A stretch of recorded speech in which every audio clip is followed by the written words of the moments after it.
Dukes and Bell. We start off every day and every hour by saying, hey, man. It is good to have you listening, and obviously we are counting down to the start of the NFL season tonight. We've got Lions, Chiefs. Of course, the Falcons will play on Sunday, and we will talk plenty about our Falcons with Ovie Mughelli, one of the best fullbacks I ever saw, guys, who played right here for our Atlanta Falcons, and he comes in and joins us. He's also involved in a very cool project, which we're going to talk to him about. But Ovie, man, as you sit down, and appreciate you coming through, man, coming out here and hanging out with us. How you doing? I'm doing great, man. It's just fun to be back with you guys. I cannot forget that my very first gig in the media world with 99 The Game. Yeah, right on. Cordell Stewart was here. We had a bunch of funny, crazy guys. Went to the Super Bowl, right? Super Bowl. That's man, right. It was like my first. It's like I won the lottery because media is great, but get a chance to go to the Super Bowl, even though I would have loved to do it with the Falcons. Right. Get a chance to go and watch my former team, the Ravens, go in there and do their thing. It was just a great opportunity. It was fun. I totally forgot, man. We had a crew. It was a big crew of us going down there and having a good time. Ovie Mughelli's here with us. Ovie, before we get into anything, everybody is asking former Falcon players like yourself. You're part of the Legends community. Yep. What do you think about this team, what you've seen? I know you were at camp. Tell us what you're thinking about us, man. I'm excited.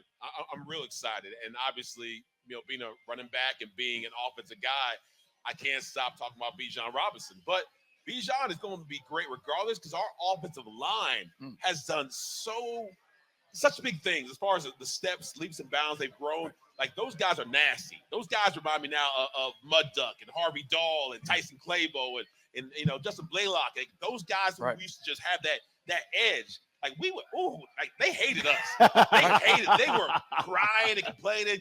Ovie and Tyson and Harvey's doing this, that they're dirty. Remember, they used to call us dirty. Play to the echo of the whistle. Yes, and they would talk so much trash about only way the Falcons can win is they're dirty. Like, we're not dirty. We're just nastier, meaner, and bigger than y'all. And with that solid run game, it made it a lot easier for Matt, made it a lot easier for defense, it made it a lot easier for the whole thing to work. And I think we have that now. Right. Ovie's with us, guys. And again, he was blazing a trail back in the day for Michael the Burner Turner. We talked about some of these great teams Ovie was a part of. Real quick, before we get into more analysis from Ovie today at practice, Carl, we did see Cordero Patterson on the field, but he was limited. Kadero Hodge was a full participant. We talked about him on the injury report. Also, Jeff Okudah still out of practice with that foot injury. We're still getting the impression that Okudah may return by week 4. That's kind of our vibe. We'll see if that's where it's at. But Cordero Patterson, obviously, Ovie is like special sauce. The thing is, we've talked about Algier. Some guys forgetting that Tyler Algier is still on this roster and still has a job to do this season. Oh, he does. He's the bruiser. I mean, I love Cordell Patterson and love Bijan, but they can't hit between the tackles the way Algiers can. I had a chance to sit with him during the Walk of Fame Man of the Year award a while back, and just sitting here talking to him, the dude has no idea how good he is. He's just this humble, happy-go-lucky, blue collar. Hey, I do what I'm told. I run the plays they give me. I'm happy to get my number called. But when his number is called, he turns into this monster. He turns into this guy to where when his feet hit the ground, you feel like there's lightning coming out of it because every footstep that he makes, he's trying to gain yards, bad intentions, barreling through guys. And it reminds me of Mike T. It reminds me of Michael the Burner. And I think having that ping pong, walking fire hydrant type of guy is essential for every good running game. We got one. Yeah, no doubt. Listen, we love what Tyler Algier is about. And I said this, you love those guys that are able to get the tough yards, but you need some home run hitters. And I think we have a combination of that. Right now, we've got a combination of that. And Algier showed you last year, I'm going to pick up an extra yard. We need 4. I'm going to get you 5 or 6. But now you add the element of that home run hitter in Bijan. It's going to be a tough combination. And I don't want to discount what CP can still do. Even though, he's longer in the tooth, he can still help us, man. He is. And as a fellow old guy, I know that bringing in young cats, not to replace you, but to kind of let you know that, we want a little bit of help, that fires us up. That fires us up. I wish y'all allowed me to stay here when y'all drafted Brady Ewing. I wish. I was at home. I saw you draft my replacement. I was in the weight room that same day. I was like, if you let me play, I will make it a clear distinction between an old, long in the tooth vet and a young gunner. And no disrespect to young gunners. They can have their time. Yeah. But us old guys, technology's letting us play a little bit longer. So Cordell Patterson, he has something to prove and to show us. and it's going to still be very effective for the Falcons. Ovie Mughelli is with us, guys. Pro Bowl fullback here on Dukes and Bell live at Hooters in Kennesaw on Old 41. We got 2 pairs of Falcon tickets. Still time to come here, get registered. We'll give them away before we get off the air. The offensive line. It was tough that Hennessy got injured early in camp, but as we talked about Arthur Smith yesterday, Ovie, it just meant more reps for Bergeron, who you moved up to get in the second round anyway. Might as You well. know, just 6 picks out of the first round. And so far, he hasn't disappointed. He looks like that mold you're talking about, that attitude swagger guy. I'm old school. I think that's the only way you can build offensive linemen. You can't have a nice offensive lineman. You can't have a dainty offensive lineman. You can't have are you okay? Good job, buddy. No, you have to have a dog. You got to have a beast. You got to have somebody who's ready to rough and tumble within the rules. Don't get any stupid penalties. But Bergeron, in the short time we got to see him, has seemed like he fits right into the crew.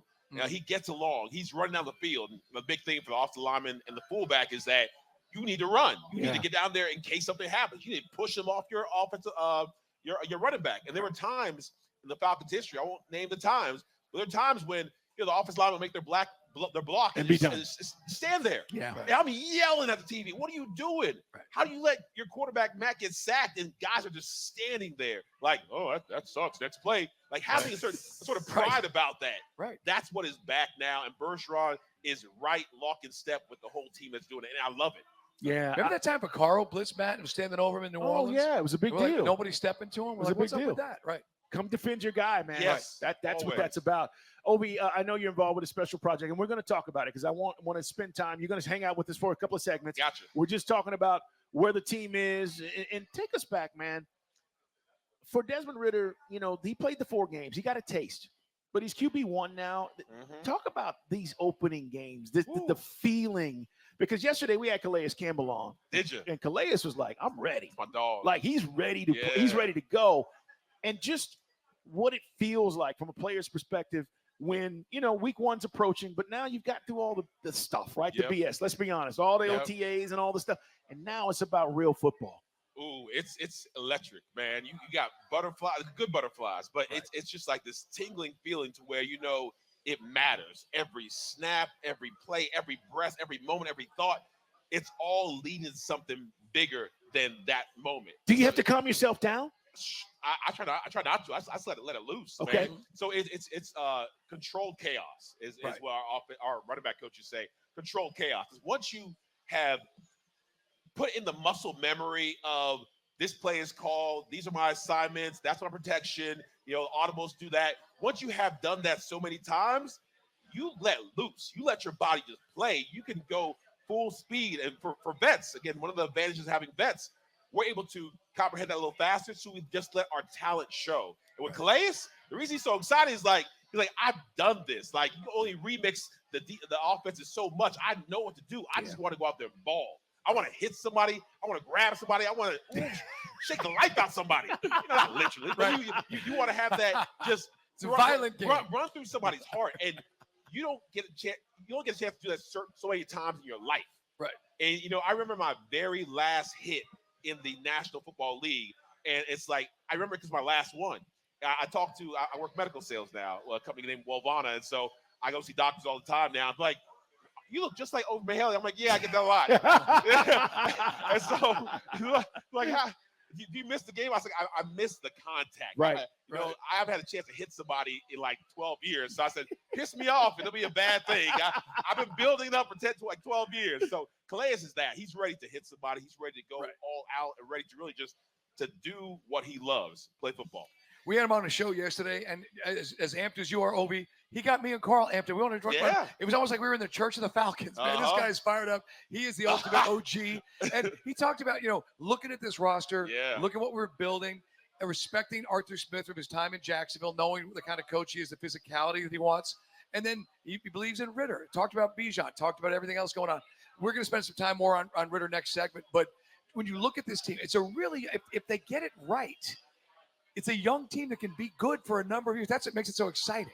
Exactly. You want a longevity. We don't want flash in the pans. And before we played in 08, 09, I can't believe that was the first time we had back-to-back winning seasons. And all the time that we had Vic and these great players, we were up and down, up and down, up and down. We want to have winning nature, winning culture, and have that be something that can be consistent. And with these young guys, we can do it. Ovie Mughelli hanging out with us, guys. It's Dukes and Bell at Sports Radio 92.9 The Game.